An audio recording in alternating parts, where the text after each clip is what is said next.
And there's another example of Griffiths came on and did more in 12 or 13 minutes than Skepovic had done all game, but that's because Skepovic got no service at all. He missed a good chance as well. Well, he had one chance and he missed it. He did miss that. But yeah, Griffiths apparently got flagged for a foul, like he pushed a defender, and then when he said to the ref, "Why have you disallowed my goal?" apparently the ref just laughed in his face. Apparently. According to Lee himself, but again, it was a bit of a sore one because we could have wrapped up qualification that night and we wouldn't have to be going into this game against Salzburg, who apparently now are in a good run of form. They beat Zagreb pretty comfortably 4-2 on the night that we played at home. What was the score in the away game? Well, sorry, the second game they played with Zagreb. Obviously they won it, but I think they won 4-2.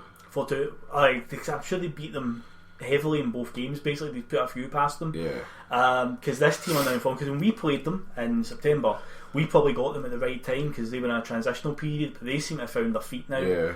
And Thursday night could be a bit of a squeaky bum time again. I don't want to be. I'm going to Zagreb. I don't want to be going over there not qualified because if we don't win on Thursday, we won't go through.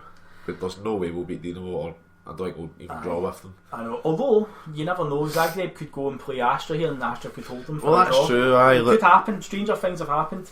Because Astra don't want to be the whipping boys, they want to at least finish on a bit of a high note here, and that could do it. But I do think, despite the fact some of our performance has been a bit turgid recently, I still think we'll find a result against Salzburg. I think we'll do enough to beat them, like 1-0 or 2-1 again, you know. But this Soriano, we need to watch out. The thing is, I mean, they've already qualified, but they'll obviously want to top the group, so there'll be no favours getting done. Well, I'll tell you this was something that the commentators on the Astra away game, Derek Ray and Gary McAllister were on it from BT.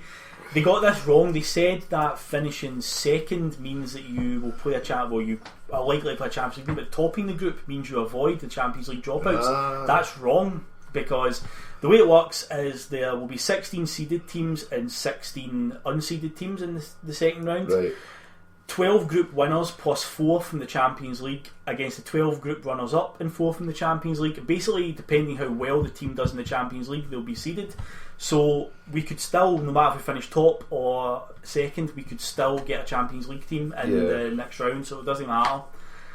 Fingers crossed though, it's somebody like a Man City drops down, or a Liverpool, because they're on course to finish third in their group.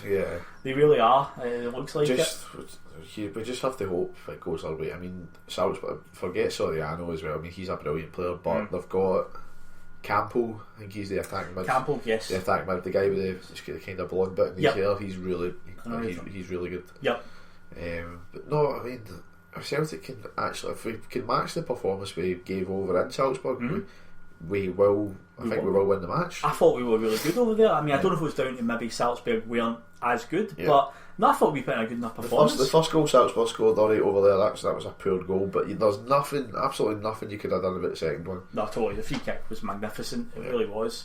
But as we said earlier on, Skepovic is likely to lead the line. In terms of our injury news, I think we're pretty much clear, apart from Guidetti can't play for registry reasons alone. The fact is, we'll have Forrest as well. So Forrest gave us something against Dundee. He was very good against Dundee. I think he'll be very important, because if Skepovic isn't getting us up the park with his headers, Forrest will get us up the park with his pace.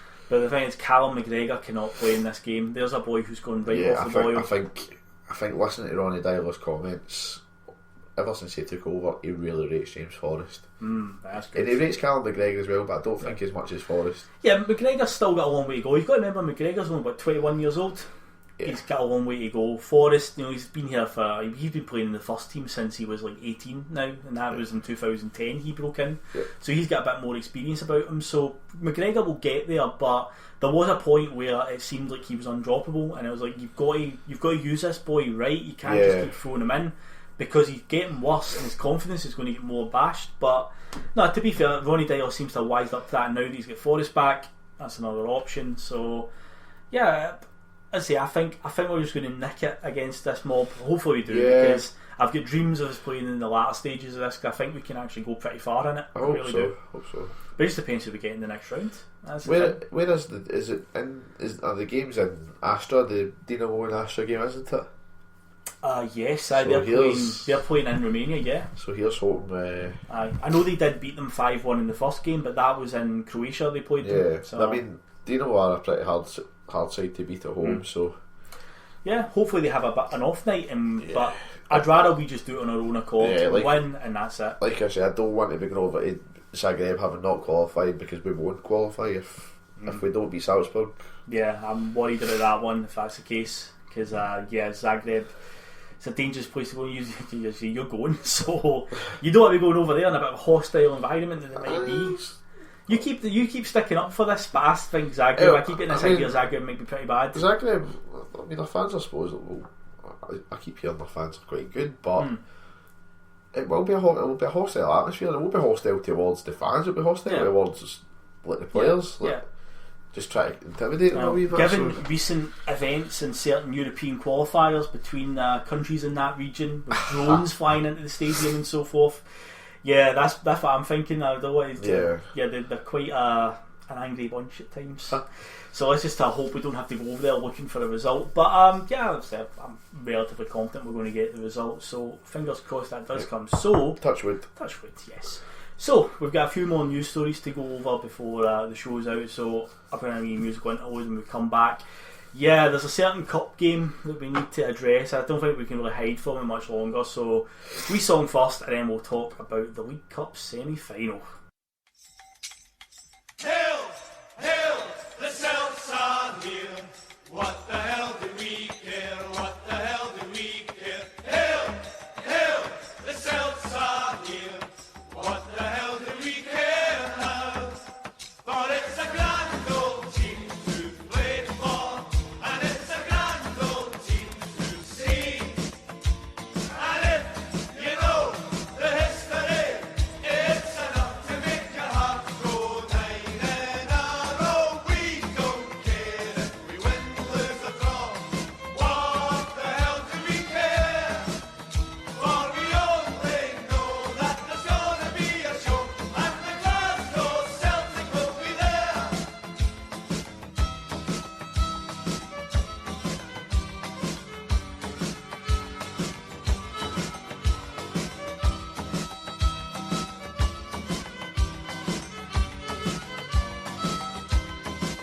Sure, it's the best damn team in Scotland, and the players all are grand.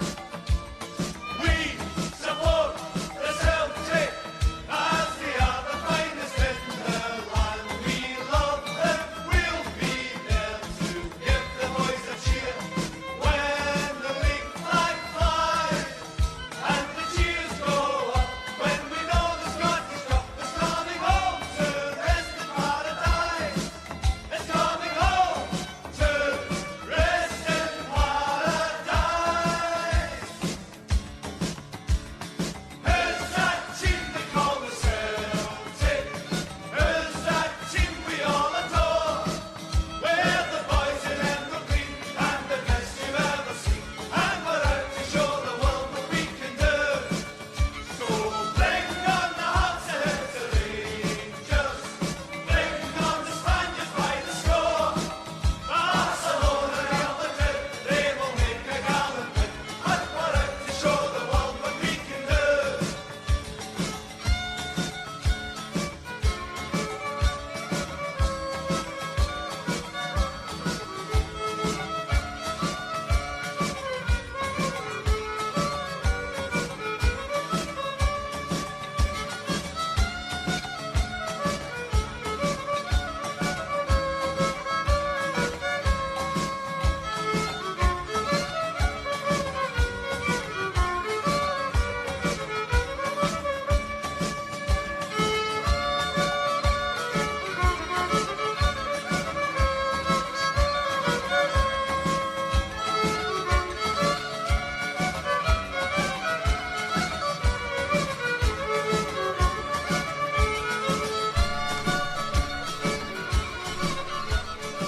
Okay, we can't dance around this anymore. Greg, for the first time in 3 years, depending how you want to look at it, because some Celtic fans have got a different point of view. Either this is the first meeting between the two clubs, or it's resuming the long-standing rivalry. But League Cup semi-final at the end of January next year, Celtic will meet Rangers at Hampden. 25,000 fans each in one place. It's going to be hostile, to say the least. It's the former. The first meeting. Okay, fair enough. I don't really care, because whatever happened in the boardroom, but they've still got the same animalistic fans as far as I'm concerned. Yeah, they're still a horrible bunch. But we will be playing Rangers. As I say, there's going to be 25,000 fans each there. I am quite worried at how this is going to go down. I mean, you saw, was it the Glasgow Cup final a couple of seasons ago up at Firhill between the under-17s? You saw how bad that got. So, I mean, I know I'm getting a ticket for it because I was at the Hearts game and I was at the Thistle game in the Cup, so I'll be getting a ticket through for the semi. But this I'd rather not go. I'm just going to watch. I'm going to be quite happy watching the house. Television.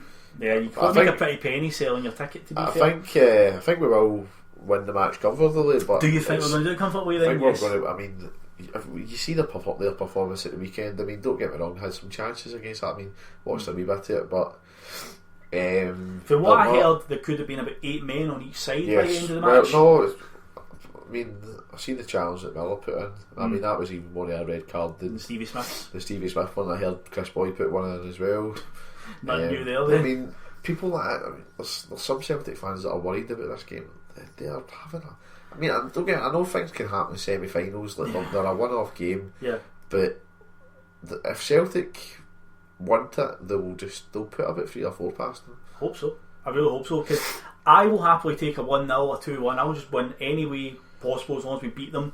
I would love for us to walk away 5-6-0. Amazing.